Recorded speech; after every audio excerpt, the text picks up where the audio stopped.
Hello to all my physics lovers यार, मैं हूं देवस प्रताप सिंह और आप लोग देख रहे हो अपना प्यारा सा चैनल द फिजिक्स इजी।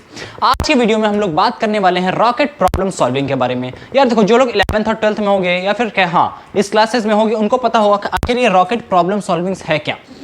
हम लोग के लॉज ऑफ मोशन में एक ऐसा टॉपिक है जिसमें रॉकेट्स के गैस के रेट के बारे में पूछा जा सकता है, उनकी वेलोसिटी और उनके फोर्स के बारे में हमको पूछा जाता है। जिनमें से ज़्यादातर हमने ये रिपीट देखा है कि जो क्वेश्चंस हैं जिनमें rate of combustion of fuel के बारे में बहुत सारे क्वेश्चंस हैं, तो उनको जो समझने में हमको दिक्कत ये आती है कि आखिर उनका रेट ऑफ फ्यूल हम निकाल कैसे सकते हैं। क्योंकि यार देखो, वेलोसिटी नॉर्मल सी बात है, हम बचपन से पढ़ते आ रहे हैं, हम निकाल लेते हैं। एंड फोर्स भी हम पढ़ते आ रहे हैं, हम लोग निकाल लेते हैं। पर हमारे दिमाग में एक नई चीज़ खटकती है, आखिर यार ये रेट ऑफ फ्यूल क्या है ना। बहुत से लोगों के मन में खटकती होगी कि आखिर ये रेट ऑफ फ्यूल है क्या। तो उसी के बारे में आज हम लोग इसको एक्सप्लेन करने वाले हैं। आई होप आपको ये वीडियो पसंद आएगी और आप इस वीडियो को देखने के बाद आई कैन गारंटी 100% कि आप लोग बिल्कुल ये क्वेश्चन सॉल्व कर लोगे। ठीक है, तो बस इसको ध्यान से देखते रहो।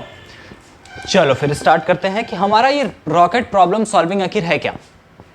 रॉकेट्स हमको पता है मोशन के थर्ड लॉ पे काम करते हैं। जिसको मोशन का थर्ड लॉ नहीं पता उसको बता देता हूं कि every action has equal and opposite reaction. ठीक है, यानी हर एक एक्शन का इक्वल एंड ऑपोजिट डायरेक्शन में जो है वो रिएक्शन होता है।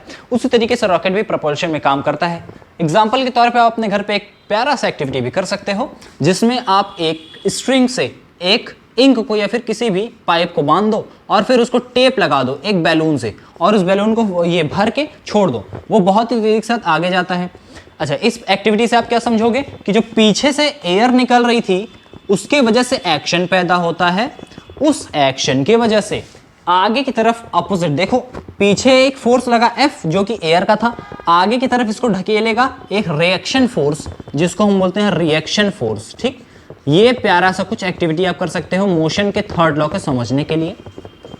थर्ड लॉ, ठीक है, ये तो आप लोग वैसे 10th और 9th में करवाते भी हैं इसको, जिन्होंने नहीं किया बिल्कुल आप कर सकते हो।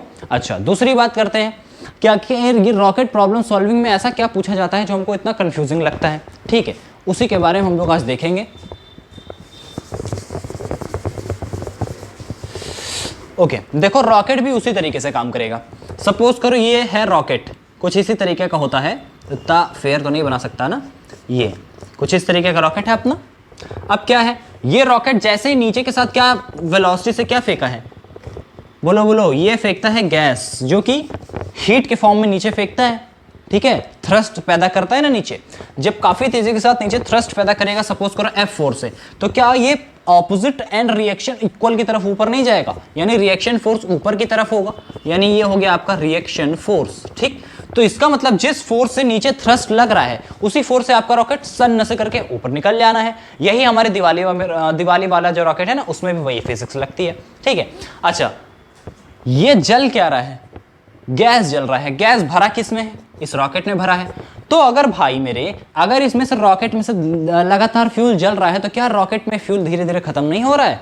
बिल्कुल हो रहा है। यानी कि अगर रॉकेट का मास एक समय पे 1000 kg हम मान लेते हैं, सपोज करो T1 टाइम पे है, तो T2 टाइम पे क्या ये कम नहीं हो जाएगा? मान लेते हैं अब की बार 900 kg हो गया, यानी कि 100 किलो फ्यूल जल गया, चलते चलते जलता चला गया।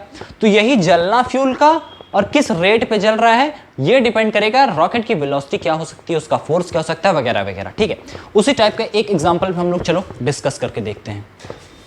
आई होप आपको ये बेसिक्स जरूर क्लियर है। ठीक है, चलो अभी देखते हैं। सपोज करो एक रॉकेट है ये, जिसका मास है, जिसका मास मान लेते हैं हम 1000 kg। ठीक, इस रॉकेट की वेलोसिटी हमको करनी है, मान लो ऊपर की तरफ हमको इसकी वेलोसिटी रखनी है ऑलमोस्ट 100 मीटर पर सेकेंड। ठीक, तो भाई हम किस रेट से इस फ्यूल को जलाएं, यानी dm/dt, यानी रेट ऑफ फ्यूल कंबशन क्या होगा जिससे हम इस रॉकेट को इतनी स्पीड से ऊपर की तरफ ले जा सकते हैं। याद रखना ये कांस्टेंट स्पीड है, यहाँ एक्सेलरेशन का भी हम पार्ट नहीं इंक्लूड करेंगे। ठीक है, इस स्पीड से हमको रॉकेट को क्या करना है, लगातार कांस्टेंट वेलोसिटी पे ट्रेवल कराना है।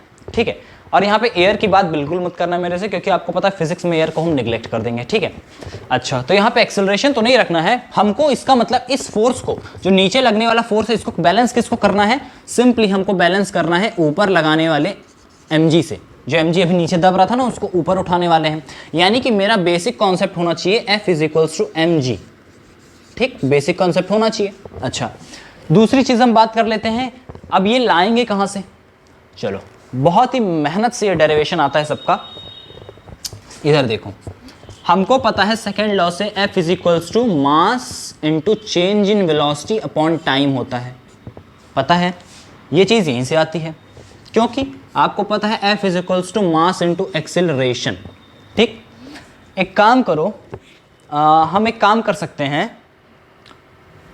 इस चीज़ को, दिख रहा है, इस चीज़ को T से डिवाइड और मल्टीप्लाई कर दो।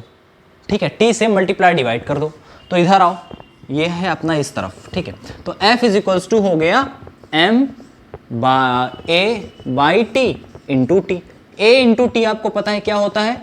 Velocity. A into T is velocity, तो हम लिख सकते हैं, और ये M बाई टी क्या हो गया? M बाई टी तो रेट ऑफ चेंज था, छोटा सा मास छोटा सा टाइम के लिए चेंज होगा तो वो dm बाई डी टी लिख सकते हैं, यानी कि हो जाएगा dm by d T into A into T होता है आपका वेलोसिटी इंटू वेलोसिटी, क्योंकि यार देखो वेलोसिटी लगातार कांस्टेंट है तो ये कांस्टेंट रख सकते हैं। अब हमको अगर मिल जाए कि हम dm बाई डी टी कैसे निकालेंगे, rate of change of combustion, वो निकलेगा f बाई v से। This is the most important formula of this topic, जिसमें से कई बार बहुत सारे क्वेश्चंस पूछ सकते हैं, नीट में भी पूछते हैं और जे में भी पूछते हैं। ठीक है, तो इस फॉर्मूले को आप जरूर से ध्यान रखना कि dm by d t equals to f by v। अब जहां पे एक्सेलरेशन की बात आ जाएगी ना, वहां पे आपको क्या करना है, सिंस अगर एक्सेलरेशन है तो आप f प्लस जो एक्सेलरेशन है उसको मास से मल्टीप्लाई करके यहां रख दोगे। ठीक, तो हम लिख देते हैं फॉर एक्सेलरेशन, अगर क्वेश्चन में दिया है कि एक्सेलरेशन भी हो रहा है तो क्या लिख दोगे? dm by d t is equals to f plus m a by v. f plus m a क्यों लिखे? क्योंकि अब हमको उसके mg के फोर्स के साथ साथ उसके एक्सेलरेशन के फोर्स को भी बैलेंस करना होगा। ठीक है, बहुत ही नेचुरल सी चीज थी, वो आपको क्लियर हो गई। अब इसी फॉर्मूले पे हम इस क्वेश्चन को ट्राई करते हैं सॉल्व करने का। ठीक है, चलो इधर सॉल्व करके देखते हैं। उसी फॉर्मूले पे हमारे पास फॉर्मूला था dm by d t equals to f by v, तो हम अपने पास आ गया dm by d t is equals to f is this, हाँ 1000, तो 1000 हो गया हमारा मास इंटू g है हमारा acceleration due to gravity upon v अपन को रखना है 100, ये अपन ने रखा 100, ये कट गया, आ गया हमारे पास dm by d t is equals to 100 kg per second. आ गया ना, बोलो, यानी ये हमारे पास आ गया 100 kg पर सेकेंड, यानी ये हमारे जो रेट ऑफ फ्यूल का कंबशन था वो है 100 kg पर सेकेंड। अब आप सोचो यार, जरा दिमाग लगाओ कि रॉकेट्स 100 kg फ्यूल को एक सेकेंड में बर्न कर रहा है, कितना सारा फ्यूल। इस रॉकेट की मैं बात कर रहा हूं, बाकी बड़े बड़े रॉकेट्स की नहीं, उसमें कुछ अलग हो लगता है, यहाँ पे रेट ऑफ कंबशन कुछ अलग रहता है। अभी मैंने क्वेश्चन में जो दिया है ना, उसमें इसका मतलब 1000 kg पर सेकेंड फ्यूल जल रहा है, तब जाके ये 1000 किलो का रॉकेट 100 मीटर पर सेकेंड से क्या कर रहा है, ट्रैवल कर रहा है। ठीक है, तो इसी तरीके से हम सॉल्व करते हैं इस टाइप के क्वेश्चंस को। अगर इस टॉपिक को पसंद आएगा तो आप मेरे को कमेंट में जरूर रिप्लाई करना कि क्या ऐसे क्वेश्चंस और लगवाएं कि ना लगवाएं।